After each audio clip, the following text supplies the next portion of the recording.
Good morning friends, जैसे अजीत कुमार गुप्ता है और हम लोग कोऑर्डिनेशन कंपाउंड या कॉम्प्लेक्स कंपाउंड को पढ़ रहे हैं, जहाँ पर अभी तक हम लोग बेसिक उसकी नॉमेनक्लेचर को देख चुके हैं, आइसोमरिज्म को देखें। अब सबसे इम्पोर्टेंट सेक्शन होगी जहाँ पर कि उनके बीच की बॉन्डिंग होती कैसे, इस तरह का बॉन्डिंग का नेचर है, बॉन्डिंग होता कैसे है, प्रोपेगेट कैसे करता है, उनके कॉम्प्लेक्स लिंक बने कैसे हैं, उस चीज़ को हम देख रहे हैं वीबीटी के हिसाब से। Valence bond theory, valence bond theory आपका हाइब्रिडाइजेशन के समय पर भी पढ़ाया गया है, वही थ्योरी यहाँ पर भी है जो दिया गया है कॉम्प्लेक्स का। ठीक है, क्या कहता है बैलेंस बॉन्ड थ्योरी, तो समझे पहले तो ये कि बैलेंस बॉन्ड थ्योरी के अनुसार मेटल और लिगेंड के बीच होने वाला बॉन्ड प्योरली कोऑर्डिनेट बॉन्ड होगा। मतलब यहाँ पर हमने जो भी कॉम्प्लेक्स कंपाउंड को देखा है और जहाँ पर मेटल और लिगेंड के बीच में जिस बॉन्ड को दिखा रहे हैं वो प्योरली कोऑर्डिनेट बॉन्ड होगा। ठीक है, जिसके बाद को हमने पहले बार में लिख दिया है कि वीबीटी थ्योरी के अनुसार एटम हमेशा कोऑर्डिनेट बॉन्ड फॉर्म करता है लिगेंड। ठीक है, अब कोऑर्डिनेट बॉन्ड होता है तो आप कोऑर्डिनेट बॉन्ड के बारे में जानते हो। कोऑर्डिनेट बॉन्ड क्या है कि अगर ए और बी के बीच में कोऑर्डिनेट बनेगा तो इस बॉन्ड के दोनों इलेक्ट्रॉन किसी एक पार्टी के द्वारा डोनेट किए जाते और एक पार्टी उस इलेक्ट्रॉन्स को एक्सेप्ट करती। ठीक है, तो यहाँ पर जो डोनेशन ऑफ इलेक्ट्रॉन है वो लिगेंड्स के द्वारा होगा और एक्सेप्ट कौन करेगा, वो करेगा मेटल या आयन। जो आपका सेंट्रल मेटल या आयन है वो उस इलेक्ट्रॉन को एक्सेप्ट करेगा और डोनेट कौन कर रहा है, लिगेंड। ठीक है, इसीलिए ध्यान रहे लिगेंड जब भी लिया गया था या शुरू से ये बात बताई गई है कि लिगेंड का कैरेक्टर वो नेगेटिव आयन मतलब एनायन होता है या फिर न्यूट्रल होता है। पॉजिटिव आयन कभी भी इलेक्ट्रॉन को डोनेट करने का फेवर करता नहीं है, इसलिए पॉजिटिव आयन लिगेंड्स के रूप में नहीं पाएंगे। ठीक है, तो दो बातें हम, पहली बात कि जो भी बॉन्ड होगा वो प्योरली कोऑर्डिनेट बॉन्ड है और उस कोऑर्डिनेट बॉन्ड में लिगेंड है डोनर और सेंट्रल मेटल है एक्सेप्ट। सेंट्रल मेटल आयन या सेंट्रल मेटल एटम जो है वही आपका एक्सेप्ट। इसके बाद ये कहा जा रहा है कि सेंट्रल मेटल एटम जो है इन इलेक्ट्रॉन को अपने वैकेंट एटॉमिक ऑर्बिटल में लेगा। कहां लेगा, वैकेंट एटॉमिक ऑर्बिटल। मतलब अगर ये इलेक्ट्रॉन जो लिगेंड्स ने उसे डोनेट किया उन इलेक्ट्रॉन्स को अपने वैकेंट ऑर्बिटल्स में जगह दे। ठीक है, तो बैलेंस बॉन्ड थ्योरी के दो पॉइंट्स, पहले चीज कोऑर्डिनेट बॉन्ड प्योरली, दूसरी चीज इलेक्ट्रॉन डोनेट की जाएगी लिगेंड्स के द्वारा और ली जाएगी सेंट्रल मेटल एटम के द्वारा जो वैकेंट एटॉमिक ऑर्बिटल। लेकिन एक इंपॉर्टेंट बात ये कि वैकेंट एटॉमिक ऑर्बिटल किसी भी इलेक्ट्रॉन को डायरेक्ट अपने ऑर्बिटल्स में एक्सेप्ट नहीं करेगा। ठीक है, क्यों नहीं करेगा तो सुना, हर ऑर्बिटल को इलेक्ट्रॉन की रखने की क्षमता अलग होती है, बट लिगेंड के द्वारा डोनेट किए गए इलेक्ट्रॉन चूंकि एक्सटर्नल इलेक्ट्रॉन है उन्हें रखने के लिए ज्यादा क्षमता है। ठीक है, सिंपल समझो, अतिथि जो आपके यहाँ आएगा और उसको अगर घर में रखना है मतलब उसको खुश करना है तो आपको नॉर्मल अपनी रूटीन या फिर नॉर्मल डेली अपने खर्च के बजट से एक्स्ट्रा खर्च करके उसे खुश करना पड़ेगा, तब वो आपके घर में रुकेगा। ठीक है, मतलब नॉर्मल एटॉमिक ऑर्बिटल्स उसे रखने में शायद खुश ना हो या फिर उतना कैपेबल ना हो, तो क्या करता है कि इन वैकेंट ऑर्बिटल्स क्या करते हैं कि आपस में मिल करके आपस में पूरी फैमिलीज के अलग अलग ऑर्बिटल्स जो हैं वो अपने आप को मिला करके एक नए टाइप का सेम नंबर के हाइब्रिड ऑर्बिटल बनाए। मतलब कि अगर 4 वैकेंट ऑर्बिटल मिल गए तो 4 हाइब्रिड ऑर्बिटल वो बना। इससे क्या हो रहा है कि अभी भी सेंट्रल मेटल के पास ऑर्बिटल की संख्या में कोई बदलाव नहीं हुआ, लेकिन सारे वैकेंट ऑर्बिटल मिल करके अब पहले से ज्यादा कैपेबल ऑर्बिटल्स को फॉर्मेशन कर रहे हैं। जैसे कि मान लिया जाए कि आपको 4 ऑर्बिटल मिलाना है तो आपने s को मिला दिया, px को मिलाया, py को मिलाया और pz। अब क्या है कि हमारे पास sp3 के 4 ऑर्बिटल बन गए जिनकी क्षमताएं क्या है, sp3 क्षमता का मतलब समझो, अगर यह ऑर्बिटल में इलेक्ट्रॉन जाता तो इसके लिए केवल s की क्षमता के अनुसार इलेक्ट्रॉन को रखा जाता, इसमें जाता तो केवल p का, केवल p का, केवल p का। लेकिन अब क्या है कि चारों ऑर्बिटल अब मिल करके सब बढ़ गए हैं तो यहाँ पर भी क्षमता है sp3 की, मतलब 25% s की क्षमता और 75% p की क्षमता। इसी तरह से सारे ऑर्बिटल की अब कैपेसिटी जो है अलग अलग तरह से बढ़ गई और सब पहले से ज्यादा स्ट्रॉन्ग और ज्यादा कैपेबल। और इस कॉम्बिनेशन को या इस प्रोसेस को ही बोलते हैं हाइब्रिडाइजेशन।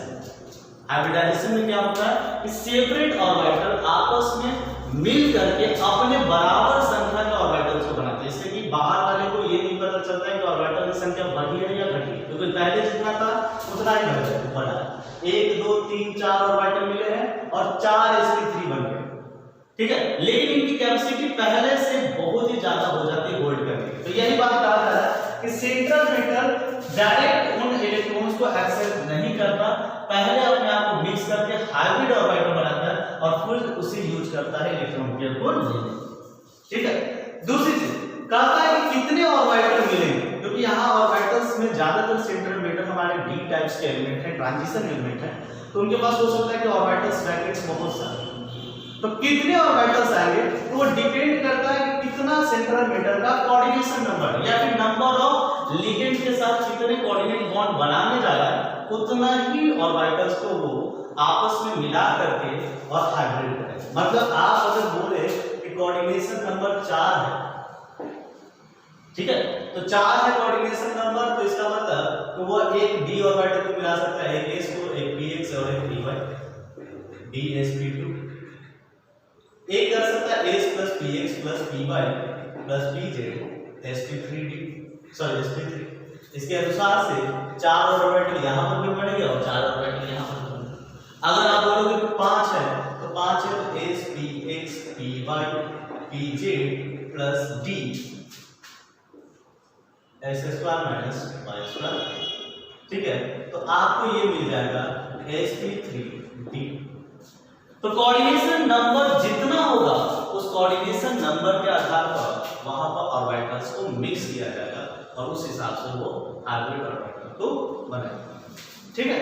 जनरल फॉर्म में हमारे पास कुछ एक कॉन्सेप्ट है कि कब इलेक्ट्रॉन्स जो हैं वो पेयर अप होंगे, कौन से पेयर अप नहीं। जैसे कि क्या बात बोल रहे तो सुना, कभी कभी होता क्या है कि हमारे पास मेटल की कॉन्फ़िगरेशन कुछ ऐसे है, मतलब मेटल की कॉन्फ़िगरेशन में मतलब दो अलग अलग ऑर्बिटल्स हैं जिसमें पहले से अनपेयर्ड इलेक्ट्रॉन मौजूद है। अनपेयर्ड मतलब इसका जोड़ा कुछ नहीं। लिगेंड आया, लिगेंड अपनी क्षमता के अनुसार यह कर सकता है कि यहाँ के अनपेयर्ड इलेक्ट्रॉन को यहाँ शिफ्ट करे और पहले स्टेप में वो उसे पेयर अप करे ताकि यह ऑर्बिटल को खाली अपने लिए अवेलेबल कर सके, ठीक है।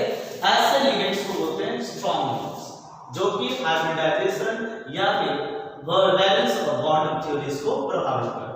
तो कहा जा रहा है कि अगर हमारे पास स्ट्रॉन्ग लिगेंड्स है तो कभी कभी ऑर्बिटल्स के अवेलेबल, कभी कभी नहीं, अगर जरूरत पड़ रहा है तो हर अगर स्ट्रॉन्ग लिगेंड है तो वो क्या करेंगे, ऑर्बिटल्स के अनपेयर्ड इलेक्ट्रॉन को पहले पेयर अप करेंगे और फिर उसके बाद सेंट्रल मेटल एटम हाइब्रिडाइजेशन के लिए उन्हें मिलाएंगे। ध्यान रखें क्या हम बोल रहे हैं, लिगेंड्स के कैपेसिटी पर हम ये चेक करेंगे कि क्या सेंट्रल मेटल का एटम जो इलेक्ट्रॉन्स कॉन्फ़िगरेशन है वो पेयर अप होना है कि नहीं। पेयर अप होने के बाद वहां पर जो वैलेंट ऑर्बिटल्स है उसे ही केवल यूज करेंगे हाइब्रिडाइजेशन।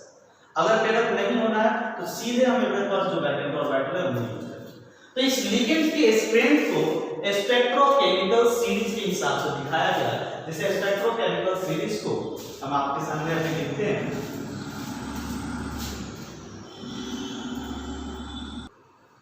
आपके सामने हमने स्पेक्ट्रोकेमिकल सीरीज को लिखा है। क्या है संबंध है, अभी हम लोग डिस्कस भी किए थे कि स्ट्रॉन्ग फील्ड लिगेंड्स होता है वो क्या कर देता है कि आपके सेंट्रल मेटल एटम में जो अनपेयर्ड इलेक्ट्रॉन है उसको पेयर अप करवा सकता है और weak field ligand pair up नहीं करवा सकता, ठीक है।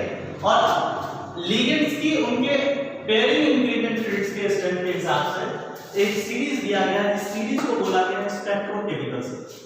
अब ध्यान रखें, वाटर से ऊपर के जितने भी आपको लिगेंड्स दिख रहे हैं इन्हें आप कंसीडर कर सकते हो स्ट्रॉन्ग लिगेंड्स,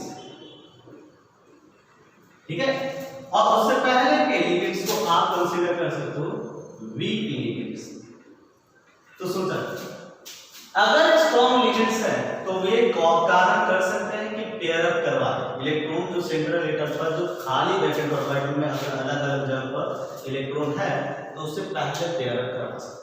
और अगर वीक लिगेंड्स हैं तो ये पेयर अप नहीं करवाएंगे और केवल वैकेंट ऑर्बिटल कंटिन्यूस। जो हमारे पास जो मेन हाइब्रिडाइजेशन है हमें ध्यान रखना है, जो हमें पढ़ना है कोऑर्डिनेशन या कॉम्प्लेक्स कंपाउंड के लिए, वो कॉम्प्लेक्स कंपाउंड के लिए हमारे हाइब्रिडाइजेशन जो समझना है वो है DsP2 या शेप होता है स्क्वायर प्लेनर 1 2 और 2 4, मतलब कोऑर्डिनेशन नंबर 4 जब आपको मिलेगा तो यह पॉसिबल है कि हो सकता है कि वहां पर आपको हाइब्रिडाइजेशन DsP2 मिले और आप उसका स्ट्रक्चर को स्क्वायर। इसमें ऑर्बिटल्स जो भाग लेते हैं उसे समझ लिया जाए। वो ऑर्बिटल होते हैं dx² y², ठीक है, n-1 का d, n का s, n की px और n की py, ठीक है। दूसरी हाइब्रिडाइजेशन sp3, इसका जब भी आपको हाइब्रिडाइजेशन मिलेगा इसका शेप होगा टेट्राहेड्रल। कोऑर्डिनेशन नंबर की अगर बात कर लिया जाए 1 और 3 4 ऑर्बिटल भाग लिए मतलब कोऑर्डिनेशन नंबर 4। इसमें आपको जो भाग लेता है n का s, n का px, n का py और n का pz। इन सब को एकदम डिटेल में अगले वीडियोस में देखेंगे कैसे हम किसी अननोन कॉम्प्लेक्स के स्ट्रक्चर को बताएंगे, उसके कोऑर्डिनेशन नंबर को बताएंगे और उसका सारा ज्योमेट्रिकल अरेंजमेंट से लेकर के सारा चीज डिस्कस करेंगे। अभी फिलहाल एक शॉर्ट पॉइंट के लिए इस वीडियो को खत्म करने के बाद इसके अलावा हमारे पास हाइब्रिडाइजेशन है DsP3 D2sp3 जिसे बोलते हैं inner octahedral structure. Coordination number 2 और 3 3 6, ठीक है, कोऑर्डिनेशन नंबर 3 3 6। ये गया आपका n-2 n-1 d x² y² n-1 d z² ns npx npy और npz ऑर्बिटल्स। और अगला है sp3d2। आप देखो कि d2 लास्ट टाइम अंदर वाला हमने यूज किया और इस बार है बाहर वाला, मतलब इसे बोलते हैं आउटर ऑक्टाहेड्रल। आउटर ऑक्टाहेड्रल के लिए भी कोऑर्डिनेशन नंबर आपको 6 और इसमें जो ऑर्बिटल भाग लेते हैं वो होता है ns npx npy npz और ndx² y² और ndz, ठीक है। फिलहाल छोटा सा पॉइंट अगर ये माइंड में आपका अगले वीडियो देखने से पहले रहे तो हो सकता है कि आपको पूरी तरह से ये कॉम्प्लेक्स कंपाउंड समझ आए, ठीक है। तो आप इसे नोट डाउन कर दे। अगर आपने हाइब्रिडाइजेशन पढ़ा तो हाइब्रिडाइजेशन के नोट्स पढ़ लें और उसके बाद अगली वीडियोस के कंटेंट को लिखें जहां पर हम लोग डिफरेंट टाइप्स के मॉलिक्यूल्स के शेप और साइज बताएंगे जो सबसे इंपॉर्टेंट सेक्शन है इससे, ठीक है। तो फिलहाल रिवीजन करें, कोई डाउट हो तो आप कमेंट सेक्शन में मेंशन करें, उसको डिस्कस करेंगे। फिलहाल ये इतना ही। Thank you, have a nice day.